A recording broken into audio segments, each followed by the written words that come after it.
जय माता दी दोस्तों। आज की कहानी है पराई बेटी। वो आज भी रोज़ शाम को मेरे स्टॉप पर जाते हैं और मेरा वेट करते हैं, जहाँ से मैं और वो रोज़ शाम को एक साथ घर जाते थे।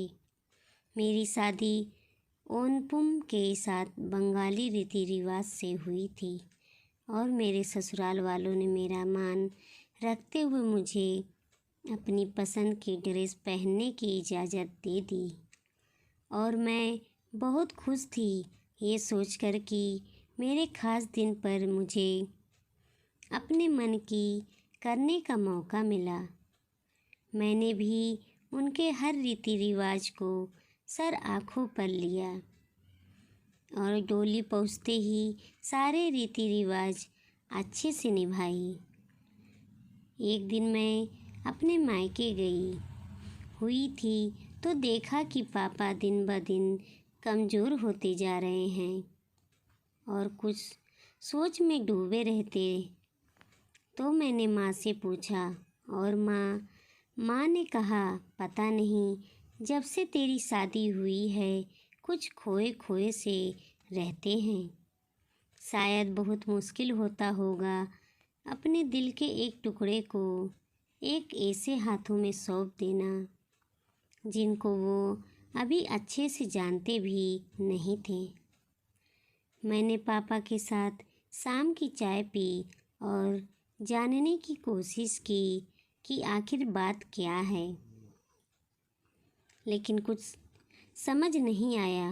अब मेरे जाने का वक्त हो गया था और ओनूपम मुझे लेने आ गए थे। मैंने पापा से ऐसे हाथ छुड़वाया जैसे पापा ने मुझसे छुड़वाया था जब उन्होंने मुझे फर्स्ट टाइम स्कूल ड्रॉप किया था। मैंने पापा को कहा कि मैं जल्दी ही आऊँगी मिलने और मैं चली गई।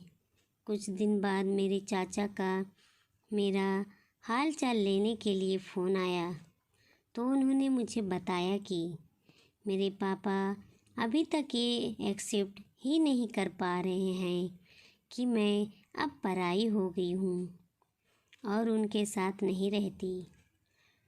वो आज भी रोज़ शाम को मेरे स्टॉप पर जाते हैं और मेरा वेट करते हैं, जहाँ से मैं और वो रोज़ शाम को एक साथ घर जाते थे। जब मेरी बस मुझे वहाँ उतारती थी, ये सुनते ही मुझे समझ आ गया कि वो ऐसे क्यों हो गए हैं। मैं अपने आँखों से आंसू पोंछती हुई बालकनी में जाकर बारिश को देखने लगी और सोचने लगी कि भले ही बेटों को कह दिया जाए कि बहू के आने के बाद तुम पराए हो गए हो, लेकिन कड़वा सच ये है कि बेटी का तो शादी के बाद हकदार ही बदल जाता है और उस बाप के पास रह जाती है बस यादें, कुछ खट्टी कुछ मीठी सी।